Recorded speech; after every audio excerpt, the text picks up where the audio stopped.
ជំរាបសួរប្រិយមិត្តទាំងអស់គ្នាសូមស្វាគមន៍មកកាន់ការសម្រាយជាមួយនឹងខ្សែភាពយន្តថ្មីថ្ងៃនេះផងដែរយើងនឹងមកបន្តជាមួយនឹងការសម្រាយនៅខ្សែភាពយន្ត Marvel Cinematic Universe បន្តទៀតដូចគ្នាដោយខ្សែភាពយន្តនេះគឺបាននិយាយអំពីកម្ពុជា Superhero ខ្លារខិនម្នាក់ដែលបានធ្វើការប្រយុទ្ធតទល់ជាមួយនឹងសត្រូវដែលមានបំណងយាយីក៏ដូចជាលួចយកនៅលោហៈធាតុដ៏កម្ររបស់ពួកគេដើម្បីធ្វើការជួញដូរចែកចេញទៅកាន់ខាងក្រៅនោះឯងដោយខ្សែភាពយន្តនេះក៏មានឈុតឆាកជាមួយនឹងការប្រយុទ្ធគ្នាដ៏គួរឲ្យទាក់ទាញក៏ដូចជាប្រព័ន្ធបច្ចេកវិទ្យានៃយុគសម័យថ្មីដែលត្រូវបានគេប្រឌិតឡើងនៅក្នុងដែនដីដ៏អស្ចារ្យមួយហើយដើម្បីឲ្យដឹងថាខ្សែភាពយន្តនេះគឺនឹងមានដំណើរដើមតងទៅមុខទៀតយ៉ាងណានោះយើងរីករាយតាមដានទស្សនាជាមួយនឹងការសម្រាយរបស់ខ្ញុំដូចតទៅចាប់ផ្ដើមនៅក្នុងរយៈពេលរាប់លានឆ្នាំមុនដុំអាចផ្កាយដ៏ធំមួយដែលពោពេញដោយលោហៈធាតុម្យ៉ាងដែលហៅថាវ៉ៃប្រេនីមក៏បានធ្វើដំណើរមកលើផែនដីធ្លាក់ទៅចំទីតាំងមួយស្ថិតនៅក្នុងតំបន់នៃទ្វីបអាហ្វ្រិកហើយរហូតមកដល់កំឡុងពេលនៃការមកដល់របស់អំបូរមនុស្សពួកគេក៏បានធ្វើការតាំងទីរស់នៅទីតាំងមនុស្សដែលកើតមានឡើងជាមួយនឹងកលសម្ព័ន្ធចំនួន5រស់នៅក្នុងតំបន់មួយដែលមានឈ្មោះថាវ៉ាខាន់ដាប៉ុន្តែបើទោះបីជាយ៉ាងនេះក៏ដោយក្រុមមនុស្សនៃកលសម្ព័ន្ធទាំងនោះពួកគេនឹងក៏បានធ្វើសង្គ្រាមប្រឆាំងគ្នាឯងជាបន្តបន្ទាប់ដើម្បីធ្វើការដណ្ដើមយកនៅលោហៈធាតុដែលជារបស់កម្រស្ថិតនៅលើដែនដីមនុស្សរហូតដល់មានវត្តមាននៃការមកដល់របស់អតិទេពស្ដេចខ្លារខិនទ្រង់ក៏បានធ្វើការផ្ដល់ឲ្យនៅរុក្ខជាតិម្យ៉ាងដែលមានឈ្មោះថា Headset ដែលរុក្ខជាតិមនុស្សគឺបានផ្ដល់ឲ្យអ្នកដែលបានផឹកវាទទួលបាននូវកម្លាំងសមត្ថភាពខ្លាំងក្លានិងសភាវគតិអស្ចារ្យលើសអំពីមនុស្សធម្មតាទូទៅហើយជានេះទៅទៀតអ្នកប្រយុទ្ធដំបងដែលបានផឹករុក្ខជាតិមនុស្សក៏បានក្លាយទៅជាស្ដេចដំបងគេស្ថិតនៅលើដែនដីវ៉ាខាន់ដានោះផងដែរហើយនៅពេលនោះក្រុមកលសម្ព័ន្ធចំនួន4ក៏បានធ្វើការរួបរวมរស់នៅស្ថិតក្រោមការគ្រប់គ្រងរបស់ស្ដេចខ្លារខិនម្នាក់នេះលើកលែងតែក្រុមកលសម្ព័ន្ធចាបារីតែប៉ុណ្ណោះដែលពួកគេនេះគឺបានសម្រេចចិត្តផ្ដាច់ខ្លួនដើម្បីទៅរស់នៅតែឯងនៅលើព្រៃភ្នំវិញហើយប៉ុន្តែជាមួយនឹងធនធាននៃលោហៈធាតុកម្រវ៉ៃប្រេនីមដ៏អស្ចារ្យរបស់ពួកគេវ៉ាកាណាក៏បានធ្វើការពង្រឹងសមត្ថភាពនិងបានប្រើប្រាស់វាដើម្បីអភិវឌ្ឍប្រទេសជាតិរបស់ពួកគេឲ្យខ្លាំងក្លាជាមួយនឹងប្រព័ន្ធបច្ចេកវិទ្យាដ៏ទំនើបនិងសមត្ថភាពការពារជាតិដ៏ខ្លាំងពូកែលើសប្រទេសដទៃផ្សេងទៀតហើយខណៈពេលដែលប្រទេសជាច្រើននៅលើពិភពលោកទាំងមូលកំពុងតែជួបប្រទះជាមួយនឹងសង្គ្រាមស៊ីវិលដ៏ខ្លាំងក្លាប៉ុន្តែវ៉ាខាន់ណាក៏បានរស់នៅដោយសុខដុមរមនាជាមួយនឹងប្រព័ន្ធបច្ចេកវិទ្យាដែលបានផ្ដល់ឲ្យដោយវ៉ៃប្រេនីមទាំងនោះហើយដើម្បីទៅចង់ការពារនៅលោហៈធាតុរបស់ពួកគេពីការយាយីនិងដណ្ដើមយកពីប្រទេសដទៃផ្សេងទៀតវ៉ាខាន់ណាក៏បានសម្រេចចិត្តលាក់បាំងរស់នៅក្នុងនាមជាប្រទេសក្រីក្រនិងបានផ្ដាច់ខ្លួនចេញពីពិភពលោកខាងក្រៅហើយកាត់រហូតដល់ឆ្នាំ1992នៅឯទីក្រុង Oakland រដ្ឋ California សហរដ្ឋអាមេរិកស្ដេចនៃវ៉ាខាន់ដាដែលក្នុងពេលនោះគឺព្រះនាមថាព្រះអង្គថាចក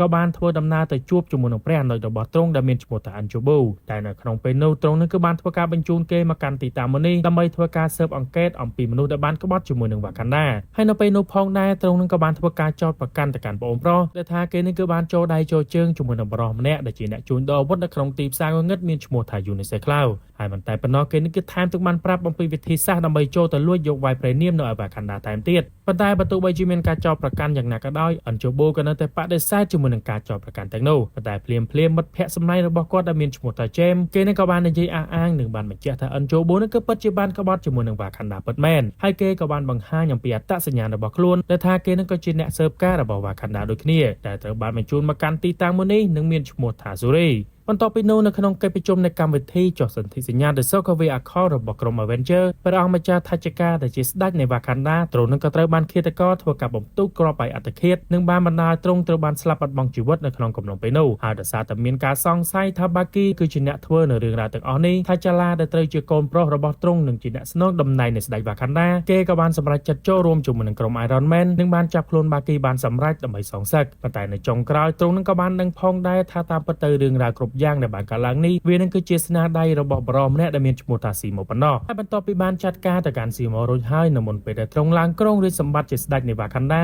ព្រះអង្គថាចាឡាជាមួយនឹងមេទ័ពស្រីម្នាក់ដែលមានឈ្មោះថាអូកូជេក៏បានធ្វើដំណើរទៅស្វែងរកជាមួយនឹងវត្តមាននៃនារីម្នាក់ដែលមានឈ្មោះថាណាគីដែលនេះនឹងគឺត្រូវជាសង្សារចាស់របស់ទ្រង់ក្នុងគោលបំណងដើម្បីនាំនាងចូលរួមក្នុងពិធីស្នងតំណែងរបស់ទ្រង់នោះឯងហើយនៅក្នុងខណៈពេលនេះផងដែរណាគីក៏កំពុងតែធ្វើការបង្កប់ខ្លួនដើម្បីរំដោះជនរងគ្រោះមួយក្រុមអំពីកណ្ដាប់ដៃនៃពពួកភេរវករជួញដូរមនុស្សហើយពួកគេក៏បានធ្វើការវាយប្រហារទៅកាន់ភេរវករទាំងនោះនិងបានធ្វើការរំដោះនៅជនរងគ្រោះទាំងអស់នោះបានសម្រេចផងដែរហើយអ្នកទាំង3ហ្នឹងក៏បានធ្វើដំណើរត្រឡប់មកកាន់វ៉ាខាន់ដាវិញក៏ដូចជាបានបង្ហាញយើងឃើញអំពីទស្សនវិជ្ជាដ៏អស្ចារ្យនិងសម្រស់ដ៏ស្រស់ស្អាតនៃវ៉ាខាន់ដានេះជាមួយនឹងប្រព័ន្ធបច្ចេកវិទ្យាដ៏ទំនើបនិងលោហៈធាតុដ៏សម្បូរបែបរបស់ពួកគេនោះឯងហើយនៅទីនោះផងដែរយើងក៏បានស្គាល់ជាមួយនឹងម្ចាស់ស្ត្រីរ៉ាបានដាដែលត្រូវជាម្ដាយបង្កើតរបស់ថៃចាឡាក៏ដូចជាក្មេងស្រីខួរក្បាលឆារិយៈដែលមានឈ្មោះថាស៊ូរីតែនេះនឹងគឺត្រូវជាប្អូនស្រីបង្កើតរបស់ទ្រង់នោះឯង ស៊ូរីម្នាក់នេះនាងក៏ជាអ្នកដែលបានកសាងនៅប្រព័ន្ធបច្ចេកវិទ្យាជាច្រើននៅក្នុងវ៉ាកាណានេះដូចគ្នាបន្តពីនោះមិនយូរប៉ុន្មានពិធីនៃការស្នងរាជសម្បត្តិក៏បានឈានចូលមកដល់តាមទំនៀមទម្លាប់ដូនតារបស់វ៉ាកាណាពិធីមួយនេះនឹងត្រូវធ្វើឡើងបន្ទាប់ពីស្ដេចចាស់នឹងក៏ត្រូវបានស្លាប់បាត់បង់ជីវិតហើយមេដឹកនាំនៃកុលសម្ព័ន្ធនីមួយៗឬក៏នរណាក៏ដោយដែលមានសាច់ឈាមជាប់ខ្សែស្រឡាយជារាជវង្សក៏សុទ្ធសឹងតែអាចមានលទ្ធភាពក្នុងការឆែលែងដើម្បីដណ្ដើមនៅតំណែងជាស្ដេចមួយនេះដូច្នេះហើយកំឡុងពេលនោះវត្តមាននៃបរិបម្នាក់ដែលមានឈ្មោះថាអឹមបឺគូដែលគេនឹងគឺជាមេនៃកុលសម្ព័ន្ធចាបារីក៏បានធ្វើដំណើរមកឆែលែងដើម្បីដណ្ដើមនៅតំណែងជាស្ដេចមួយនេះហើយបន្ទាប់ពីនោះនៅមុនពេលនៃការចាប់ផ្ដើមឆែលែងដើម្បីដណ្ដើមរាជនោះថាចាឡាក៏បានធ្វើការផឹកថ្នាំដើម្បីដកនូវសមត្ថភាពពិសេសរបស់ខ្លួនចេញនិងបានធ្វើការប្រយុទ្ធតទល់ជាមួយនឹងអឹមបឺគូតែម្ដងការប្រយុទ្ធគ្នាមួយនេះអឹមបឺគូដែលតំណាងដោយស្ដេចហនុមានជាមួយនឹងថាចាឡាដែលតំណាងដោយស្ដេចខាលខិនពួកគេក៏បានចាប់ផ្ដើមនៅក្នុងការប្រយុទ្ធទៅកាន់គ្នាទៅវិញទៅមកនៅក្នុងទីកន្លែងមួយនោះដែលបន្ទាប់ពីនោះការប្រយុទ្ធគ្នាមួយនេះមិនទាន់ទាំងបានប៉ុន្មានផងថាចាឡាក៏មានឱកាសដើម្បីវាយប្រហារទៅកាន់អឹមបឺគូនិងបានរត់កឲ្យគាត់នឹងគឺយល់ព្រមដើម្បីគោះដៃសុំចោះចាញ់ហើយនេះក៏មានន័យថាទ្រង់នឹងគឺមានសិទ្ធិពេញលេញដើម្បីឡើងគ្រងរាជសម្បត្តិជាស្ដេចនៃវ៉ាខានណាផងដែរបន្ទាប់ពីនោះថាចាឡានឹងក៏បានផឹកជាមួយនឹងរុក្ខជាតិហាសេបដើម្បីធ្វើដំណើរទៅឋាននៃព្រលឹងដូនតាក៏ដូចជាបានធ្វើដំណើរទៅជួបជាមួយនឹងព្រះបិតារបស់ទ្រង់នៅទីតាំងនោះហើយទ្រង់នឹងក៏បានធ្វើការសុំអាវ៉ាតពីព្រះបិតាដើម្បីក្លាយទៅជាស្ដេចល្អមួយនៃវ៉ាខានណាផងដែរក្រោយបានធ្វើដំណើរត្រឡប់មកវិញហើយនោះថាចាឡាជាមួយនឹងវត្តមាននៃសង្សារចាស់របស់ទ្រង់ដែលមានឈ្មោះថាណាគីពួកគេក៏ចាប់ផ្ដើមបង្កើតជាមួយនឹងរងើកស្នេហ៍ចាស់រវាងគ្នារៀងៗខ្លួនតែនៅពេលនោះទ្រង់ក៏បាននាំណាគីដើម្បីដើរកម្សាន្តនៅក្នុងទីក្រុងនៃវ៉ាខានណាដូចគ្នាក្នុងកំឡុងពេលនៃការដើរកម្សាន្តនោះណាគីនឹងក៏បានសួរទៅកាន់ថាចាឡាហើយអ្វីបានជាវ៉ាខានណានឹងគឺមិនព្រមចែករំលែកនូវធនធានក៏ដូចជាបច្ចេកវិទ្យាដែលពួកគេមានទៅកាន់មនុស្សទុនខ្សោយឬក៏អ្នកខាងក្រៅដែលកំពុងតែខ្វះខាតដែលនៅពេលនោះថាចាឡាគាត់នឹងគឺពិតជាពិបាកនឹងស្ទាក់ស្ទើរនៅក្នុងការឆ្លើយអំពីសំណួររបស់ណាគេជាខ្លាំងបើទោះបីជាទ្រង់នឹងគឺជាស្ដេចក៏ពិតមែនដែលទ្រង់នឹងគឺគ្រាន់តែបានបញ្ជាក់ទៅកាន់នាងថាវានឹងគឺជាទំនៀមទម្លាប់នៃដូនតារបស់ពួកគេហើយទ្រង់ក៏មិនហ៊ានធ្វើល្មើសជាមួយនឹងដូនតានោះដែរលេខមកមើលបរិសម្នាក់ដែលមានឈ្មោះថាយូនីសេក្លោក្នុងខណៈពេលនេះគេជាមួយនឹងបរិសម្នាក់ទៀតដែលជាគ្នារបស់គេមានឈ្មោះថា Eric Steven ក៏បាននាំគ្នាទៅលួចយកជាមួយនឹងវត្ថុបុរាណមួយរបស់វ៉ាខានដានៅក្នុងសារមន្ទីរនៃប្រទេសអង់គ្លេសហើយប៉ុន្តែដំណឹងមុននេះមិនយូរប៉ុន្មានក៏បានដឹងទៅដល់ថ្នាក់ដឹកនាំនៃវ៉ាខានដាផងដែរពួកគេក៏ថែមទាំងបានដឹងដូចគ្នាថាបរិសម្នាក់ដែលមានឈ្មោះថា UNICEF នេះគឺមានបំណងក្នុងការនាំយកនៅវត្ថុមួយនោះទៅលក់ឲ្យបរិសុជនជាតិអាមេរិកម្នាក់នៅឯប្រទេសកូរ៉េខាងត្បូងហើយដោយសារតែបែបនេះហើយបរិសម្នាក់ដែលមានឈ្មោះថា Wakabi រូគេក៏បានស្នើសុំដើម្បីឲ្យខ្លួនធ្វើដំណើរទៅចាប់វត្តមានរបស់ UNICEF ដោយផ្ទាល់ដោយហេតុផលក៏ព្រោះតែគេនឹងគឺមានកំហឹងជាខ្លាំងជាមួយនឹងបរិសម្នាក់នេះដែលរូគេនឹងគឺបានបណ្ដាឪពុកម្ដាយរបស់ខ្លួនត្រូវបានស្លាប់កំឡុងពេលដែលគេនឹងគឺចូលមកលួចយកវាយប្រេនាមនៅឯវ៉ាខានដាកាលពីប៉ុន្មានឆ្នាំមុនប៉ុន្តែនៅក្នុងកំឡុងពេលនោះព្រះអង្គថាចាឡានឹងក៏បាននិយាយបដិសេធជាមួយនឹងបំណងរបស់វ៉ាកាប៊ីដោយទ្រង់នឹងគឺបានចាត់ឲ្យវ៉ាកាប៊ីធ្វើដំណើរទៅការពារនៅព្រំដែនដោយរងចាំនៅដំណឹងល្អអំពីទ្រង់នៅមុនពេលដែលពួកគេនឹងគឺចាកចេញដើម្បីទៅចាប់ UNICEF ស៊ូរីក៏បាននាំបងប្រុសធ្វើដំណើរទៅពិនិត្យមើលឈុតខោអាវ Black Panther ថ្មីដែលនេះនឹងគឺទៅតែរចនាជាពិសេសដោយឈុតខោអាវ Black Panther ថ្មីនេះនឹងគឺត្រូវបានរចនាឡើងជាពិសេសដោយឈុតទាំងមូលនឹងគឺត្រូវបានរួមបញ្ចូលនៅក្នុងខ្សែកតែមួយហើយជាងនេះទៅទៀតវានឹងក៏បានផ្ដល់ឲ្យជាមួយនឹងធម៌ពលពិសេសទៅកាន់អ្នកដែលបានពាក់វាជាមួយនឹងសមត្ថភាពនិងការបញ្ចេញនូវសេនតិចយ៉ាងខ្លាំងក្លានៅក្នុងកំឡុងពេលប្រយុទ្ធថែមទៀតផងហើយបន្ទាប់ពីនោះថាចាឡាអូកូយេជាមួយនឹងណាគីពួកគេទាំង3នាក់នឹងក៏បានធ្វើដំណើរទៅកាន់ទីក្រុងប៊ូសាននៅប្រទេសកូរ៉េខាងត្បូងដោយទីតាំងមនុស្សគឺជាកន្លែងសង្ស័យនៃការជួញដូររបស់ UNICEF នោះឯងហើយក្រោយពីពួកគេទាំង3នាក់នឹងគឺបានធ្វើដំណើរទៅដល់ពួកគេនឹងក៏បាននឹងផងដែរថាតាមពិតទៅបរិសដែលបានតាក់ទងនឹងធ្វើការជួញដូរជាមួយនឹង UNICEF នោះរូគេគឺជាភ្នាក់ងារ CIA របស់សហរដ្ឋអាមេរិកមានឈ្មោះតែ Everett Ross ហើយគេធ្វើដំណើរមកកាន់ទីតាំងនេះដើម្បីធ្វើការក្លែងបន្លំខ្លួននិងចាប់វត្តមានរបស់ UNICEF នោះឯងប៉ុន្តែនៅពេលនៃការជួញដូររបស់ពួកគេមិនទាន់ទាំងបានចាប់ផ្ដើមផងអត្តសញ្ញាណនៃអ្នកទាំងអស់គ្នាក៏ត្រូវបានបែកធ្លាយហើយនៅពេលនោះមនុស្សទាំងពីរក្រុមក៏ចាប់ផ្ដើមបាក់ឆាកប្រយុទ្ធគ្នាទៅវិញទៅមកនៅក្នុងទីតាំងនៃកន្លែងមនុស្សយ៉ាងខ្លាំងក្លាតែម្ដងហើយដោយសារតែបានឃើញថាវត្តមានរបស់ UNICEF នេះគឺបានព្យាយាមរត់គេចចេញអំពីទីតាំងមនុស្សថាចាឡាក៏បានធ្វើការតាក់ទងទៅកាន់ស៊ូរីដើម្បីឲ្យនេះគឺបញ្ជូននៅឡានបំបាំងកាយរបស់ពួកគេធ្វើដំណើរដេញតាមពីខាងក្រោយទៅកាន់ UNICEF ហើយនៅពេលនោះ Black Panther នឹងក៏បានបើកការវាយប្រហារទៅកាន់ឡានរបស់ UNICEF រហូតបណ្ដាលគេនឹងគឺមានឱកាសក្នុងការចាប់ខ្លួនទៅកាន់បរិសម្នាក់នោះបានសម្រេចហើយនៅពេលដែលបានចាប់ខ្លួនទៅកាន់ UNICEF ខ្លៅបានហើយរកគេនឹងក៏បាននាំវត្តមាននៃបរិសម្នាក់នេះធ្វើដំណើរទៅសួរចម្លើយនៅក្នុងទីតាំងនៃបន្ទប់ឃុំឃាំងរបស់គេហើយ UNICEF គេនឹងក៏បានឆ្លើយសារភាពថាតាមពិតទៅរូបភាពក្រីក្រនៃវ៉ាខានដានេះវានឹងគឺសិតសឹងតែជាការកុហកនឹងរឿងបោកប្រាស់ក្លែងបន្លំរបស់ពួកគេតែប៉ុណ្ណោះក៏ព្រោះតែតាមពិតទៅប្រទេសវ៉ាខានដានេះ នេះពួកគេនឹងគឺមានរយៈធរក៏ដូចជាបច្ចេកវិទ្យានិងធនធានខ្ពង់ខ្ពស់និងខ្លាំងក្លាជាងជាតិសាសន៍ដទៃទៀតឆ្ងាយណាស់ហើយម្លាយនៃការសារភាពរបស់យូនូសេក៏បានបណ្ដាលរងនឹងគឺពិតជាមានការភ្ញាក់ផ្អើលជាខ្លាំ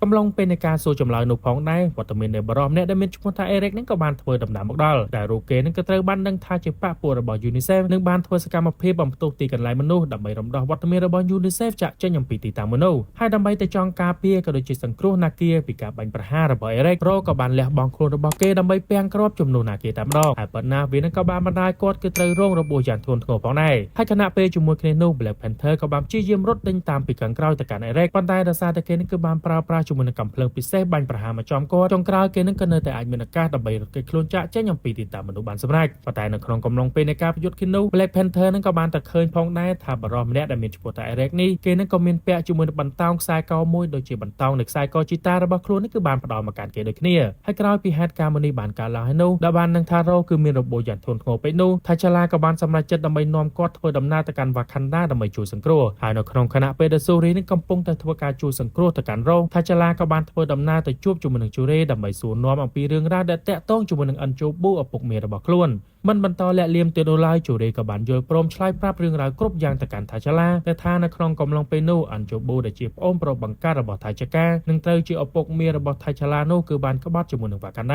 ាហើយគេនេះគឺបានលួចយកនៅលោហៈវាយព្រះនាមដើម្បីទៅលក់ឲ្យជនជាស្បែកខ្មៅខាងក្រៅក្នុងគោលបំណងដើម្បីពួកគេនឹងគឺក្រោកឈរឡើងប្រឆាំងតវ៉ាជាមួយនឹងមនុស្សដែលបានជិះជាន់ទៅកាន់ពួកគេហើយប៉ុន្តែសកម្មភាពរបស់គាត់មួយនេះមិនយូរប៉ុន្មានក៏ត្រូវបានព្រះអង្គថាចកានឹងគឺបានចាប់បានក៏ដូចជាបាននាំខ្លួនអាន់ជូប៊ូមកដាក់ទោសនៅវ៉ាកាណាថែមទៀតប៉ុន្តែនៅក្នុងកំឡុងពេលនៃការចាប់បញ្ជូនខ្លួនរបស់អាន់ជូបូនោះរូគេនេះក៏បានរើបំរាស់នឹងថែមទាំងមានបំណងចង់ធ្វើការសម្លាប់ទៅកាន់ជូរីថែមទៀតផងហើយដើម្បីទៅចង់ការពារជូរីព្រះអង្គថៃចកានឹងក៏បានបង្ខំចិត្តដើម្បីធ្វើការសម្លាប់ប្អូនប្រុសរបស់ខ្លួននៅក្នុងខណៈពេលនោះមិនតែប៉ុណ្ណោះដើម្បីការពារនៅរឿងរ៉ាវទាំងអស់នេះមិនឲ្យបែកធ្លាយពួកគេក៏បានសម្រេចចិត្តដើម្បីបោះបង់កូនប្រុសរបស់អាន់ជូបូដែលមានឈ្មោះថាអេរិកនៅក្នុងទីតាំងមនុស្សតែម្នាក់ឯងនឹងបានធ្វើការប្រកាសទៅកាន់មនុស្សទាំងអស់នៅក្នុងវ៉ាខាន់ដាថាអាន់ជូបូនឹងគឺបានក្បត់និងបានចាក់ចេញអំពីវ៉ាខាន់ដាដោយគ្មានដំណឹងនោះឡើយចំណែកភ្នាក់ងាររ៉ូក្រោយពីត្រូវបានជួសសង្គ្រោះនិងបានភ្ញាក់ដឹងខ្លួនពីការសន្លប់ហើយនោះគាត់នឹងក៏បានបង្ហាញជាមួយនឹងការភ្ញាក់ផ្អើលជាខ្លាំងជាមួយនឹងធនធានលោហៈវាយប្រេនាមដ៏សម្បូរបែបក៏ដូចជាប្រព័ន្ធបច្ចេកវិទ្យាដ៏អស្ចារ្យរបស់វ៉ាកាណាហើយជានេះទៅទៀតរ៉ូនឹងក៏បានស្វែងរកឃើញអំពីអត្តសញ្ញាណពិតរបស់អេរិកដែលតាមពិតទៅគេនឹងគឺជាកំពូលឃាតករដ៏សាហាវម្នាក់ផងដែរ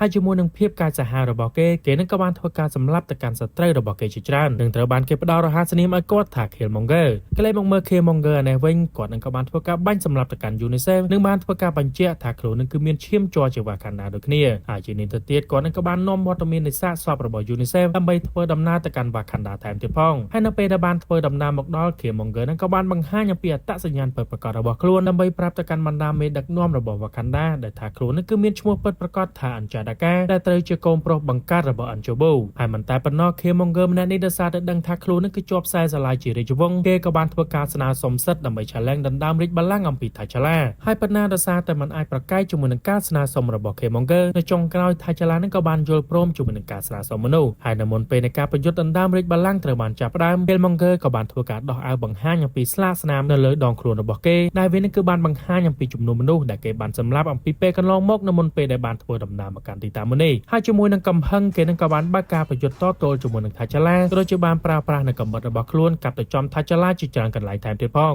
ហើយមិនតែប៉ុណ្ណោះគេនឹងក៏បានធ្វើការចាក់សម្លាប់ទៅកាន់ជូរីដើម្បីសងសឹកចំពោះវិញ្ញាណក្ខន្ធនៅឪពុករបស់ខ្លួនដូចគ្នានៅចុងក្រោយ Killmonger ក៏បានធ្វើការបោះថៃចាឡាចូលទៅក្នុងទីតាំងនៃជ្រោះដ៏ជ្រៅនិងបានធ្វើការបង្ហាញអំពីជ័យជំនះរបស់ខ្លួនដែលបានក្លាយទៅជាស្ដេចនៃវ៉ាខាន់ដាថ្មីមួយនេះស្របពេលជាមួយគ្នានោះក្រោយពីបានគិតថាថៃចាឡានេះគឺបានស្លាប់បាត់បង់ជីវិតណាគេក៏បានធ្វើដំណើរទៅលួចយករុក្ខជាតិហាសេបក៏ដូចជានាំវត្តមានរបស់ស៊ូរីម្ចាស់ក្សត្រីក៏ដូចជារ៉ូនឹងគឺចាក់ចេញអំពីទីតាំងមនុស្សភ្លាមចំណែក Killmonger គេនឹងក៏បានទៅផឹកនៅទឹករុក្ខជាតិហាសេបដើម្បីធ្វើដំណើរទៅកាន់ទីតាំងនៃឋាននៃព្រលឹងដូនតាហើយគេក៏បានធ្វើដំណើរទៅជួបជាមួយនឹងឪពុករបស់ខ្លួនក៏ដូចជាបាននិយាយនឹករលឹកទៅដល់រឿងរ៉ាវនៃអតីតកាលដែលគេធ្លាប់បានឆ្លងកាត់ជាមួយនឹងឪពុកកាលពីពេលកន្លងមកមិនតែប៉ុណ្ណោះបន្ទាប់ពីគេនឹងគឺបានភ្ញាក់ដឹងខ្លួនអំពីការសណ្ដំហើយនោះគេក៏បានធ្វើការបញ្ជាឲ្យមនុស្សក្រុមអំបាតធ្វើការដុតបំផ្លាញនៅរុក្ខជាតិហាសេបទាំងនោះចោលទាំងអស់ហើយមិនតែប៉ុណ្ណោះគេនឹងក៏បានប្រើប្រាស់ជាមួយនឹងអំណាចជាស្ដេចនៃវ៉ាខាន់ដាដើម្បីចេញបញ្ជាឲ្យបញ្ចេញនៅលោហៈវាយប្រេនាមក៏ដូចជាតិចណូឡូជីជាច្រើននៃវ៉ាខាន់ដានេះទៅកាន់ពិភពខាងក្រៅដើម្បីជួយទៅដល់បងប្អូនជនជាតិស្បែកខ្មៅក៏ដូចជាមនុស្សទុនខ្សោយដទៃផ្សេងទៀតដែលកំពុង งแต่ត្រូវការជំនួយអំពីពួកគេគឺនៅក្នុងគោលបំណងដើម្បីឲ្យពួកគេនឹងគឺមានកម្លាំងចិត្តតស៊ូងើបឡើងក្នុងការប្រឆាំងជាមួយនឹងការជិះជាន់នោះឯងហើយប៉ុន្តែគំនិតរបស់គាត់នេះក៏ត្រូវបានទទួលនឹងការគ្រប់គ្រងយ៉ាងពេញទំហឹងពីសំណាក់វ៉ាកាប៊ីផងដែរចំណែកក្រុមរបស់ម្ចាស់ស្ត្រីនេះវិញពួកគេនឹងក៏បានធ្វើដំណើរទៅដល់ទីតាំងនៃក្រុមកុលសម្ព័ន្ធព្រៃភ្នំដែលត្រូវបានដឹងថាដឹកនាំដោយបរិសម្នាក់ដែលមានឈ្មោះថាអមបកូហើយហេតុផលដែលពួកគេបានធ្វើដំណើរមកកាន់ទីតាំងមួយនេះក៏ព្រោះតែពួកគេនេះគឺមានបំណងក្នុងការស្នើសុំជំនួយអំពីអមបកូដើម្បីឲ្យជួយពួកគេក្នុងការធ្វើសង្គ្រាមដណ្ដើមយករាជបល្ល័ង្កត្រឡប់មកវិញហើយមិនតែប៉ុណ្ណោះពួកគេនឹងក៏ថែមទាំងបានដឹងផងដែរថាក្នុងខណៈពេលនេះវត្តមានរបស់ថៃឆាឡាគឺមិនទាន់បានស្លាប់បាត់បង់ជីវិតនោះឡើយក៏ព្រោះតែគាត់នឹងគឺត្រូវបានជួយសង្គ្រោះដោយអមបកូនោះឯងបន្ទាប់ពីនោះពួកគេនឹងក៏បានផ្ដល់ឲ្យគាត់ផឹកនៅទឹករុក្ខជាតិហាសេបដើម្បីអាចធ្វើដំណើរទៅកាន់ឋាននៃព្រលឹងដូនតាសាជាថ្មីហើយនៅពេលនោះទ្រង់នឹងក៏បានជួបជាមួយនឹងឪពុករបស់ទ្រង់ក៏ដូចជាបានធ្វើការស្ដីបន្ទោសទៅកាន់ពួកគេអំពីរឿងរ៉ាវដែលបានបែកខ្នងដាក់ពិភពលោកមិនយល់ព្រមនៅក្នុងការផ្ដល់ជំនួយទៅកាន់មនុស្សដែលត្រូវការហើយក៏ព្រោះតែការប្រងើយកន្តើយរបស់ពួកគេនេះហើយក៏បានបណ្ដាលឲ្យការជិះជាន់និងឈឺចាប់ទាំងនោះបង្កើតឡើងជាមួយនឹងការរើបំរាស់និងបានបង្កើតចេញឡើងជាមួយនឹងប្រភេទមនុស្សដូចជា Killmonger នេះបន្ទាប់ពីនោះថៃឆាឡាក៏បានធ្វើការពាក់ជាមួយនឹងឈុត Black Panther ដែលស៊ូរីនឹងក៏បានលួចយកមកនិងធ្វើដំណើរមកជាមួយហើយបន្ទាប់ពីនោះគេនឹងក៏បានធ្វើដំណើរដើម្បីទៅប្រយុទ្ធតទល់ជាមួយនឹង Killmonger ដែលគេនៅក្នុងខណៈពេលនេះក៏មានប្រើប្រាស់ជាមួយនឹងឈុត The Black Panther មួយដូចគ្នាហើយបន្ទាប់ពីនោះសង្គ្រាមគ្នាឯងនៃជាតិសាសន៍ Wakanda ក៏ត្រូវបានចាប់ផ្ដើមឡើងដោយម្ខាងគឺជាក្រុមមនុស្សរបស់ Killmonger និងម្ខាងគឺជាក្រុមមនុស្សដែលមានភាពស្មោះត្រង់ជាមួយនឹងថៃឆាឡាហើយពួកគេនឹងក៏បានចាប់ផ្ដើមបាក់ឆាកប្រយុទ្ធគ្នានៅក្នុងទីតាំងនៃកន្លែងមនុស្សដោយ Wakabe ក៏បានបញ្ជាឲ្យក្រុមកុលសម្ព័ន្ធរបស់គាត់ធ្វើការប្រយុទ្ធតទល់ជាមួយនឹងស៊ូរីក៏ដូចជាវត្តមានរបស់នាគាចំណែករវិញគាត់នឹងក៏បានបញ្ជានៅយានហោះដើម្បីហោះទៅកំទេចក៏ដូចជារារាំងនៅការនាំចេញអាវុធទៅខាងក្រៅរបស់ក្រុម Wakabe ដែលបន្ទាប់ពីនោះមិនយូរប៉ុន្មានក្រុមរបស់អមបកូដែលជាកុលសម្ព័ន្ធព្រៃភ្នំពួកគេក៏បានធ្វើដំណើរមកដល់និងបានបើកឆាកប្រយុទ្ធគ្នាផ្ដល់ជាជំនួយទៅកាន់ថៃឆាឡាផងដែរហើយដោយសារតែមានការផ្ដល់ជំនួយពីសំណាក់អមបកូក៏ដូចជាកងទ័ពដូរ៉ាមីដេជេនៅទីបំផុត Wakabe និងគ្នាក៏បានយល់ព្រមចោះចាញ់ហើយក៏លេចមកមើលវត្តមានរបស់ថៃឆាឡាជាមួយនឹង Killmonger នៅក្នុងខណៈពេលនេះពួកគេទាំងពីរនាក់ក៏បានបន្តប្រយុទ្ធគ្នារហូតដល់ទីតាំងនៃផ្លូវរថភ្លើងក្រោបដីក្នុងកំឡុងពេលនៃការប្រយុទ្ធគ្នានោះថៃឆាឡានៅទីបំផុតគេនឹងក៏អាចធ្វើការវាយប្រយុទ្ធយកឈ្នះទៅកាន់ Killmonger ក៏ដូចជាបានចាក់ទៅចំរាងកាយរបស់គេបណ្ដាលគេនឹងគឺមានរបួសយ៉ាងធ្ងន់ធ្ងរហើយមិនតែប៉ុណ្ណោះគាត់នឹងក៏បាននាំវត្តមានរបស់ Killmonger ដែលកំពុងតែទទួលរងរបួសដើម្បីធ្វើដំណើរទៅគយគន់មើលអំពីទេសភាពដ៏ស្រស់ស្អាតរបស់ Wakanda ដែលវានឹងគឺពិតជាដូចជាមួយនឹងពាក្យសម្ដីដែលឪពុករបស់គេធ្លាប់បានប្រាប់ទៅកាន់ Killmonger កាលពីគាត់នឹងគឺនៅក្មេងដូចគ្នាហើយ Killmonger ដោយសារតែភាពអាម៉ាស់និងមិនអាចទទួលយកជាមួយនឹងការដាក់ទោសនៅក្នុងខណៈពេលនោះគាត់ក៏បានសម្រេចចិត្តដើម្បីធ្វើអត្តឃាតសម្រាប់ខ្លួនឯងជាជាងយល់ព្រមចោះចាញ់ដែលក្រោយពីរឿងរ៉ាវគ្រប់យ៉ាងត្រូវបានបញ្ចប់ហើយនោះថៃឆាឡាក៏បានសម្រេចចិត្តបើកប្រទេសរបស់ខ្លួនបង្ហាញអំពីសមត្ថភាពពិតរបស់ Wakanda និងបានយល់ព្រមចែករំលែកនូវធនធានទាំងអស់ក៏ដូចជាបច្ចេកវិទ្យាដែលពួកគេមានទៅកាន់អ្នកដែលខ្វះខាតហើយនៅឈុត credit scene ចុងក្រោយនៃខ្សែភាពយន្តនេះគេក៏បានបង្ហាញឲ្យយើងឃើញផងដែរថាក្នុងខណៈពេលនេះបាគេក៏កំពុងតែសម្រាប់ព្យាបាលរបួសនៅ Wakanda ផងដែរដែលជាមួយនឹងដៃថ្មីរបស់គេដែលត្រូវបានរចនាឡើងជាពិសេសគេក៏បានទទួលនូវរហស្សនាមថ្មីថាចចកសឬក៏ The Vivals ហើយសាច់រឿង The Black Panther មួយនេះក៏បានបញ្ចប់ទៅត្រឹមនេះឯង